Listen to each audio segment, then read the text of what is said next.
Pada kesempatan kali ini, kami dari kelompok 10 yang beranggotakan Arnita Wilyaningsih, Bintang Najwa Nafila, Herlina Purwanti akan mempresentasikan mengenai peradaban Islam pada masa 3 kerajaan besar.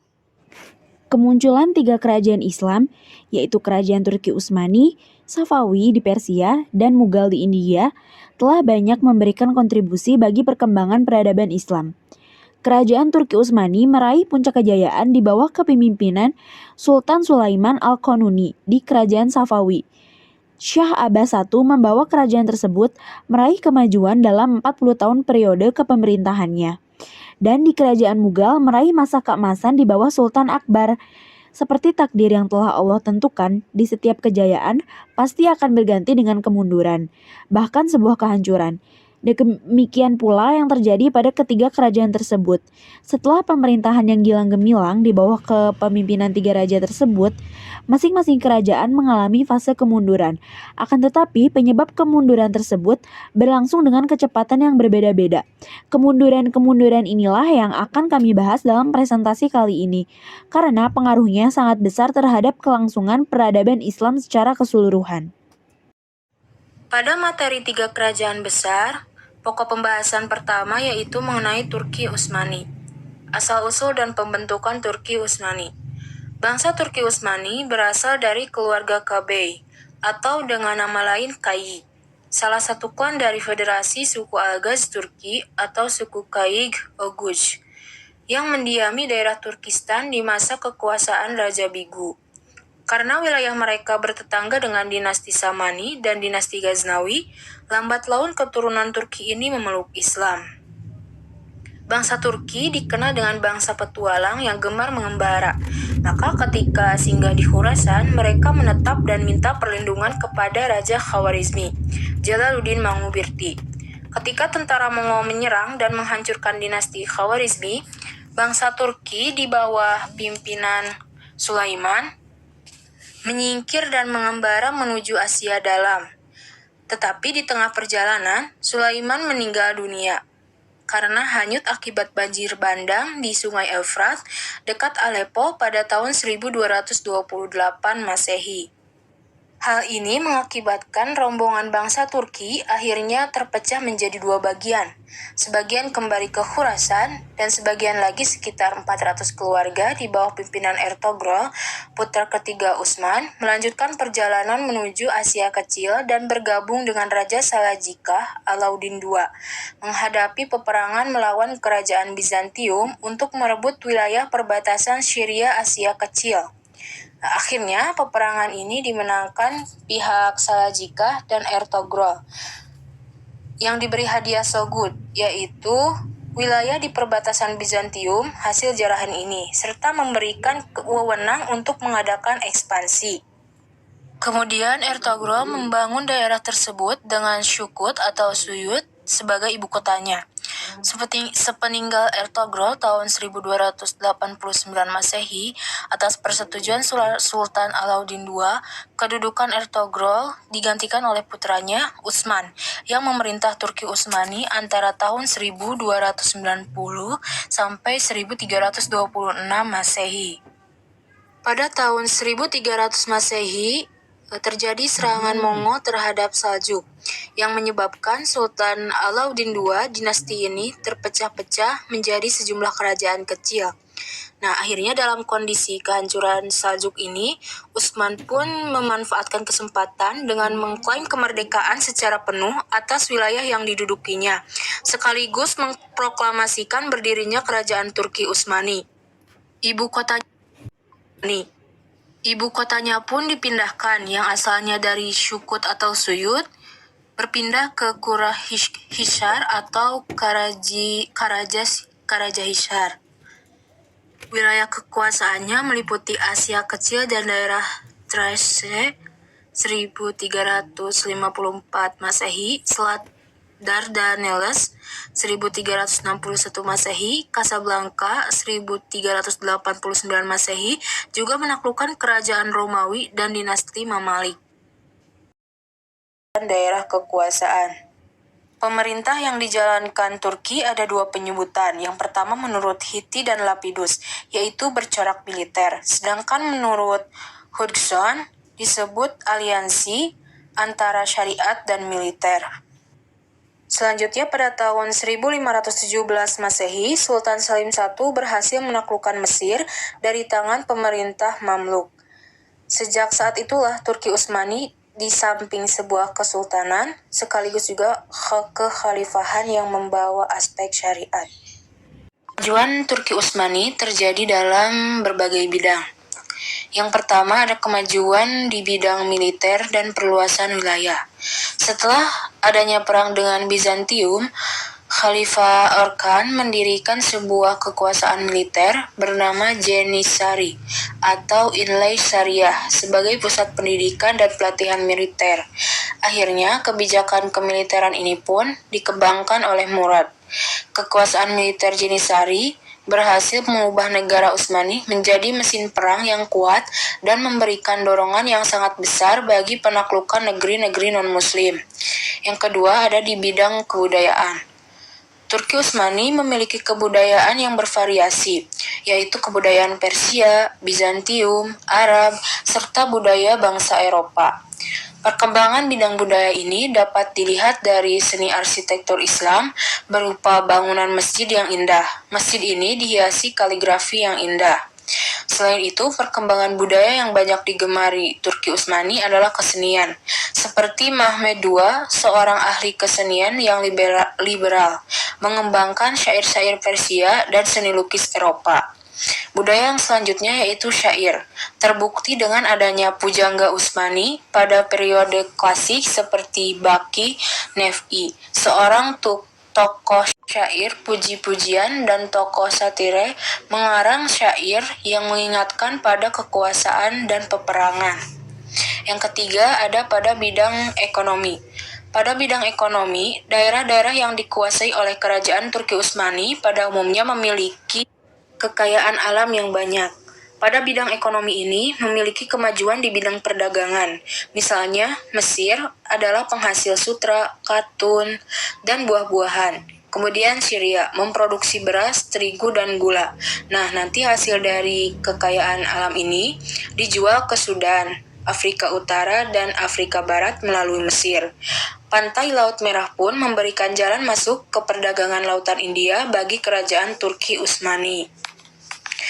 Di antara kemajuan di berbagai bidang ini, ada beberapa faktor yang melatar belakanginya, yaitu yang pertama, mereka merupakan bangsa yang dinamis, berpandangan luas, dan memiliki semangat juang yang tinggi. Yang kedua, mereka memiliki angkatan perang yang tangguh. Dan yang ketiga, mereka menempati wilayah yang strategis dalam percaturan dunia, yaitu Jazirah Balkan. Pembahasan selanjutnya mengenai kemunduran dan kehancuran Turki Utsmani. Awal dari kemunduran dan kehancuran Turki Utsmani adalah sejak wafatnya Sultan Sulaiman I dan digantikan oleh putranya Sultan Salim II. Ia adalah seorang pemimpin yang tidak sesuai dengan harapan warganya karena memiliki banyak kelemahan. Hal ini ditandai dengan melemahnya semangat perjuangan prajurit Utsmani yang menyebabkan sejumlah kekalahan dalam pertempuran menghadapi musuh-musuhnya. Contoh kekalahan yang dialami Turki Utsmani yaitu mereka menderita kekalahan dalam penyerbuan Hongaria. Tahun 1676, Turki kalah dalam pertempuran di Mohaczcz, Hungaria, dan dipaksa menandatangani perjanjian Karlowitz yang berisi pernyataan bahwa seluruh wilayah Hungaria, sebagian besar Slovenia, dan Kroasia kepada penguasa Venesia. Kemudian di tahun 1774, penguasa Utsmani Abdul Hamid terpaksa menandatangani perjanjian dengan Rusia yang berisi pengakuan kemerdekaan Crimea dan penyerahan benteng-benteng pertahanan di Laut Hitam serta memberikan izin kepada Rusia untuk melintasi selat antara Laut Hitam dengan Laut Putih. Beberapa faktor yang menyebabkan Turki Utsmani mengalami kemunduran dan akhirnya mengalami kehancuran yaitu yang pertama ada kelemahan para sultan dan sistem birokrasi. Sistem birokrasi pemerintahan pada kerajaan Turki Utsmani bergantung kepada kemampuan seorang sultan. Hal ini menjadi faktor yang cukup rentan dalam kejatuhan kerajaan. Pergantian penguasa yang memiliki pribadi dan kepemimpinan yang lemah menjadikan pemerintahan sulit dikontrol. Yang kedua, kemerosatan kondisi sosial ekonomi. Perubahan yang terjadi pada ekonomi yang buruk, kerajaan pada akhirnya mengalami kesulitan dalam menghadapi permasalahan pada pertumbuhan perdagangan pada ekonomi internasional. Eropa pada saat itu membentuk sistem ekonomi yang mementingkan kepentingan sendiri, membuat situasi ini terjadi. Yang ketiga, munculnya kekuatan Eropa. Kondisi politik Eropa merupakan faktor yang mempercepat proses runtuhnya kerajaan Turki Utsmani. Ketika kerajaan Turki Utsmani disibukkan dengan perbaikan kondisi negara dan kondisi ekonomi masyarakat, justru bangsa Eropa pada abad ke-16 menggalang kekuatan militer, ekonomi, dan teknologi serta mengambil celah untuk memanfaatkan kelemahan Turki. Selanjutnya dinasti Safawi. Dinasti ini didirikan pada tahun 1501 hingga 1732 Masehi oleh Safi al-Din yang berasal dari Ardabil yang merupakan keturunan dari Musa al-Khazim. Musa al-Khazim ini merupakan imam ketujuh Syiah Isna Syariah. Kerajaan dinasti Safawi ini menganut aliran Syiah dan ditetapkan sebagai mazhab di negaranya oleh Safi al-Din. Safi al-Din mendirikan tarekat Safawiyah setelah ia menggantikan guru sekaligus mertuanya yang wafat pada tahun 1301 Masehi. Pengikut tarekat ini sangat teguh memegang ajaran agama. Pada mulanya, gerakan tasawuf Safawiyah bertujuan memerangi orang-orang ingkar, kemudian memerangi golongan yang mereka sebut sebagai ahli-ahli bid'ah. Tarekat ini semakin menjadi penting saat Safi al-Din mengubah bentuk tarekat pengajian tasawuf murni yang bersifat lokal menjadi gerakan keagamaan yang besar pengaruhnya di Persia. Tarekat gerakan keagamaan berubah menjadi tarekat gerakan politik yang pertama kali dilakukan oleh Ismail ibnu Haidar pada tahun 1501 Masehi dengan menaklukkan Anatolia. Anatolia pada saat itu dalam kekuasaan Karakoyunlu dan Akoyunlu dari Turki. Dinasti Safawi ini bersaing dengan Turki Utsmani. Persaingannya ditandai dengan perang yang berkepanjangan yang berlangsung selama kepemimpinan Ismail I, Tahmaf I, Ismail II, Khubanda, dan Abbas I. Utsmani. Kemudian Abbas I berjanji tidak akan menghina tiga khalifah pertama, yaitu Abu Bakar As-Siddiq, Umar bin Khattab, Utsman bin Affan dalam khutbah Jumatnya. Sebagai jaminan atas janjinya tersebut, ia menyerahkan sepupunya, yaitu Haidar Mirza, sebagai sandera di Istanbul. Selanjutnya, perkembangan dan kemajuan dinasti Safawiyah. Peran kesejarahan kerajaan Safawi begitu besar. Hal ini dapat dilihat dari sisi kemajuan dan kejayaannya. Namun, masa kemajuan kerajaan Safawi tidak berlangsung terwujud pada masa dinasti itu berdiri di bawah Ismail, yang merupakan raja pertama. Kejayaan Safawi yang gemilang baru dicapai pada masa pemerintahan Syah Abbas pada tahun 1587 hingga 1629 Masehi, raja yang merupakan raja kelima. Walaupun begitu, peran Ismail sebagai pendiri Safawi sangat besar sebagai peletak fondasi bagi kemajuan Safawi di kemudian hari. Ismail telah memberikan corak bagi Safawi dengan menetapkan Syiah sebagai agama di negaranya. Syah Ismail juga telah memberikan dua karya besar bagi negaranya, yaitu perluasan wilayah dan penyusunan struktur pemerintahan yang unik pada masanya. beberapa kemajuan dalam berbagai aspek pada masa pemerintahan Kerajaan Safawi, antara lain sebagai berikut. Yang pertama, pada bidang politik. Pada masa Shah Abbas melakukan langkah politik yang pertama, membangun angkatan bersenjata dinasti Safawi yang kuat, besar, dan modern. Shah Abbas mampu mengatasi Kamalut di dalam negeri yang mengganggu stabilitas negara dan berhasil merebut wilayah-wilayah yang pernah direbut oleh kerajaan lain pada masa sebelumnya. Kemampuan raja dalam mengatur administrasi negara juga merupakan unsur kemajuan politik kerajaan Safawi yang tidak bisa diremehkan. Bentuk administrasi yang dijalankan dalam kerajaan Safawi adalah jenjang tertinggi setelah raja, yaitu Azmat al-Daulah yang berfungsi seperti Perdana Menteri. Kemudian jenjang di bawahnya adalah Al-Sadr yang berfungsi seperti Menteri Agama. Tugasnya antara lain mengurusi masalah peradilan, tempat-tempat ibadah, dan kegiatan ulama serta pelajar. Jabatan berikutnya adalah Al-Nazir yang mirip seperti Menteri Bulog. Lalu Rais Al-Khiyam sebagai sekretaris menteri-menteri. Jabatan yang lainnya adalah Nazir Al-Maliyah yang bertugas mengurus Baitul Mal serta perpajakan. Selanjutnya pada bidang ekonomi, Kerajaan Safawi mengalami kemajuan di bidang ekonomi terutama industri dan perdagangan. Stabilitas politik Kerajaan Safawi ternyata lebih memacu perkembangan perekonomian Safawi, lebih-lebih setelah Kepulauan Hormuz dikuasai dan pelabuhan Gurmun diubah menjadi Bandar Abbas.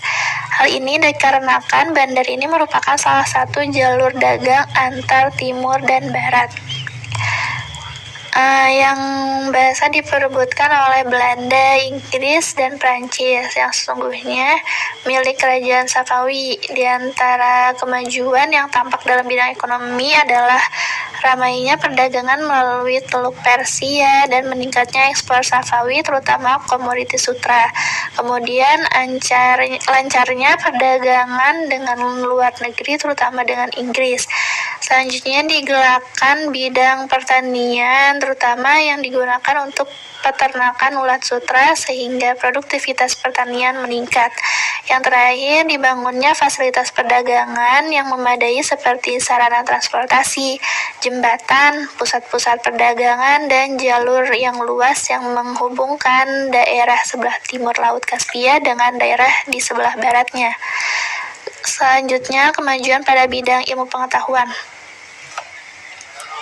Filsafat dan sains. Dalam sejarah Islam, bangsa Persia dikenal sebagai bangsa yang peradaban tinggi dan berjasa dalam mengembangkan ilmu pengetahuan. Oleh karena itu, tidak mengherankan apabila masa kerajaan Safawi tradisi keilmuan ini terus berlanjut.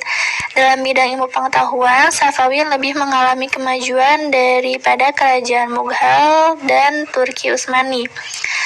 Pada masa Safawi, filsafat dan sains bangkit kembali di dunia Islam, khususnya di kalangan orang-orang Persia yang berminat tinggi pada perkembangan kebudayaan.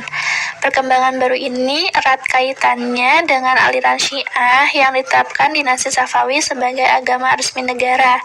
Ada dua aliran filsafat yang berkembang pada masa Safawi tersebut. Pertama, aliran filsafat peripatetik sebagaimana yang dikemukakan oleh Aristoteles dan Al-Farabi. Kedua, filsafat Isyraqi yang dibawa oleh Syaharawadi pada abad ke-12. Kedua aliran ini banyak dikembangkan di perguruan Isfahan dan Syiraj. Di bidang filosof ini muncul beberapa orang filosof, diantaranya Muhammad Baqir Damad yang dianggap guru ketiga sesudah Aristoteles dan Al-Farabi. Tokoh lainnya misalnya Mulla Sadra yang menurut sejarah ia adalah seorang dialektikus yang paling cakap di zamannya. Yang terakhir, kemajuan pada bidang perkembangan fisik dan seni. Di bidang seni ini, kemajuan nampak sangat kentara dalam gaya arsitektur dan bangunannya, seperti terlihat pada Masjid Shah yang dibangun tahun 1611 Masehi dan Masjid Sheikh Lutf Allah yang dibangun tahun 1603 Masehi. Unsur seni lainnya terlihat pula adanya peninggalan berbentuk kerajinan tangan, keramik, karpet, permadani, pakaian tenunan, dan mode tembikar dan benda seni lainnya. Seni lukis mulai dirintis sejak zaman Raja Tahmav I. Demikianlah puncak kemajuan yang dicapai oleh kerajaan Safawi. Kemajuan yang dicapainya membuat kerajaan ini menjadi salah satu dari 3 kerajaan besar Islam yang disegani oleh lawan-lawannya, terutama dalam bidang politik dan militer.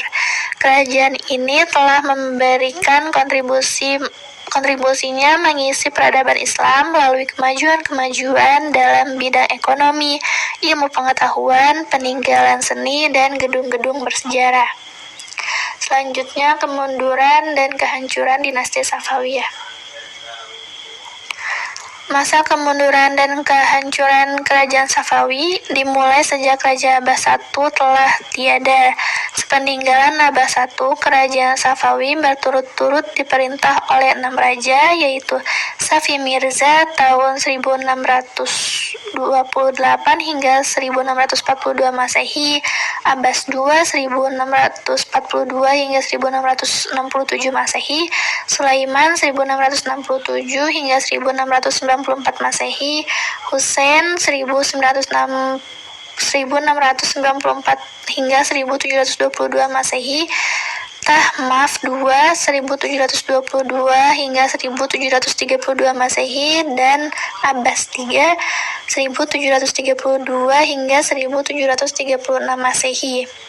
Pada masa raja-raja tersebut, kondisi kerajaan Safawi tidak menunjukkan grafik naik dan berkembang, tetapi justru memperlihatkan kemunduran yang akhirnya membawa kepada kehancuran, karena kerajaannya ketika itu diperintah oleh raja-raja yang lemah dan memiliki perangai dan sifat yang buruk. Hal ini menyebabkan rakyat kurang respon dan timbul sikap masa bodoh terhadap pemerintahan. 1 abad setelah peninggalan Abbas I, kerajaan ini mengalami kehancuran. Ada beberapa faktor penyebab berakhirnya kerajaan Safawi, yaitu konflik panjang dengan kerajaan Turki Utsmani, adanya dekadensi moral yang melanda sebagian para pemimpin kerajaan Safawi, dan yang terakhir, seringnya terjadi konflik internal. Pembahasan yang pertama yaitu pendirian dinasti Mughal. Kerajaan Mughal berdiri seperempat abad sesudah berdirinya kerajaan Safawi. Kerajaan ini termasuk dari 3 kerajaan besar Islam dan kerajaan inilah yang termuda.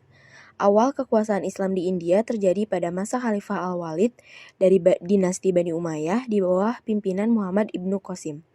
Kerajaan Mughal di India dengan Delhi sebagai ibu kotanya didirikan oleh Zahiruddin Babur, salah satu dari cucu Timur Leng. Ayahnya bernama Umar Miza, penguasa Fergana. Babur mewarisi daerah Fergana dari orang tuanya pada usia 11 tahun. Karena dari kecil dididik sebagai seorang panglima, ia bertekad dan berambisi akan menaklukkan kota terpenting di Asia Tengah yaitu Samarkand. Pada mulanya, Babur mengalami kekalahan, tetapi karena mendapat bantuan dari Raja Safawi kala itu, yaitu Raja Ismail I, akhirnya ia berhasil menaklukkan Samarkand pada tahun 1494 Masehi. Pada tahun 1504 Masehi, ia menduduki Kabul atau Afghanistan. Babur juga mampu menguasai Punjab, kemudian menguasai Delhi setelah bertempur dengan Ibrahim Lodi, yaitu cucu Sultan Lodi di Panipaz sebagai pemenang. Dengan demikian, Babur dapat menegakkan pemerintahannya di sana dan berdirilah kerajaan Mughal di India pada tahun 1526 Masehi.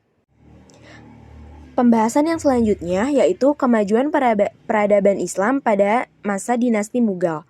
Sepeninggalan Babur tahun 1530 Masehi, tahta kerajaan Mughal diteruskan oleh anaknya, yaitu Nasiruddin Humayun. Walaupun Babur telah berhasil menegakkan Mughal dari serangan musuh, namun Humayun tetap saja menghadapi tantangan. Selama kepemimpinannya, kondisi pemerintahan tidak pernah stabil. Selain banyak menghadapi peperangan, ia harus menghadapi gerakan pemberontakan Bahadur Shah, yaitu seorang penguasa Gujarat, dan pertempuran besar dengan Sher Khan di Kanauj pada tahun 1540 Masehi dan pada tahun 1556 Masehi. Humayun meninggal dunia. Selanjutnya, Humayun digantikan anaknya, yaitu Akbar Khan, yang pada saat itu masih berusia 14 tahun. Karena masih muda, kekuasaannya pun diserahkan kepada Bairam Khan yang merupakan seorang Syi'i. Pada masa Akbar inilah kerajaan Mughal mencapai kejayaannya. Setelah Akbar dewasa, Akbar berusaha menyingkirkan Bairam Khan yang sudah mempunyai pengaruh sangat kuat dan terlampau memaksakan aliran Syiah. Dan Bairam mengarahkan pemberontakan pada tahun 1561 Masehi, tetapi tetap bisa dikalahkan oleh Akbar. Dalam menjalankan pemerintahannya, Akbar menggunakan sistem militeristis. Adapun pemerintah pusat dipimpin oleh seorang raja, pemerintah daerah dipimpin oleh kepala komandan atau sipah salat, pemerintah subdaerah dipimpin oleh komandan atau faujat. Selain itu, dalam sistem politiknya, Akbar kan menerapkan sul-ekul atau toleransi universal yang memiliki arti pandangan dalam semua penduduk memiliki derajat yang sama. Kemudian beliau membentuk din ilahi dan mendirikan mansabdari, yaitu lembaga pelayanan umum yang memiliki kewajiban menyiapkan segala urusan pekerjaan termasuk menyiapkan sejumlah pasukan. Adapun kemajuan yang terjadi dinasti Mughal yang berkembang pada masa pemerintahan Akbar Khan. Yang pertama, bidang ekonomi. Kerajaan Mughal dapat mengembangkan program pertanian, pertambangan, dan perdagangan. Di sektor pertanian, komunikasi antara pemerintah dan petani diatur dengan baik. Hasil pertanian yang terpenting adalah biji-bijian, padi, kacang, tebu, sayur-sayuran, rempah, tembakau, kapas, nila, dan bahan-bahan celupan. Yang kedua, di bidang seni. Karya seni yang menonjol adalah karya sastra gubahan penyair istana, baik yang berbahasa Persia maupun India. Penyair yang terkenal pada kala itu adalah Malik Muhammad Jayazi yang berjudul Padmavat yang mengandung pesan kebajikan jiwa manusia. Karya-karya arsitektur yang indah dan mengagumkan antara lain Istana Fatpur Sikri di Sikri, Cila, dan masjid-masjid yang indah pada masa Akbar, Taj Mahal di Agra, Masjid Raya Delhi, dan Istana Indah di Lahore pada masa Shah Jahan. Yang ketiga ada bidang ilmu pengetahuan. Pada masa Shah Jahan, didirikan sebuah perguruan tinggi di Delhi. Jumlah ini semakin bertambah ketika pemerintahan dipegang oleh Aurangzeb. Di bidang ilmu agama, berhasil dikodifikasikan hukum Islam yang dikenal dengan sebutan Fatwa-i Alamgiri. Pembahasan yang terakhir adalah kemunduran dan kehancuran dinasti Mughal. Setelah berada di puncak kejayaannya selama 1,5 abad, akhirnya para penerus kerajaan tidak mampu mempertahankan kejayaannya yang telah dibangun oleh sultan-sultan sebelumnya. Kekuasaan mulai merosot pada abad ke-18 Masehi, terutama dalam sistem politik. Kepemimpinan di tingkat pusat menjadi ajang perebutan, gerakan separatis Hindu di India Tengah, Sikh di belahan utara, dan Islam di bagian timur semakin lama semakin mengancam. Adapun beberapa faktor yang menyebabkan kemunduran dinasti Mughal pada tahun 1858 Masehi, diantaranya dalam pembinaan kekuatan militer tidak terjadi perkembangan apapun, sehingga saat operasi militer Inggris terjadi di wilayah-wilayah pantai tidak segera dipantau atau dihentikan oleh pasukan maritim Mughal. Yang kedua, terjadi penurunan moral dan muncul gaya hidup hedon di kalangan elit politik, sehingga terjadi pemborosan penggunaan uang negara. Yang ketiga, pada paruh terakhir dinasti Mughal, para pewaris tahta yang memimpin merupakan orang yang tidak berkemampuan dalam hal kepemimpinan.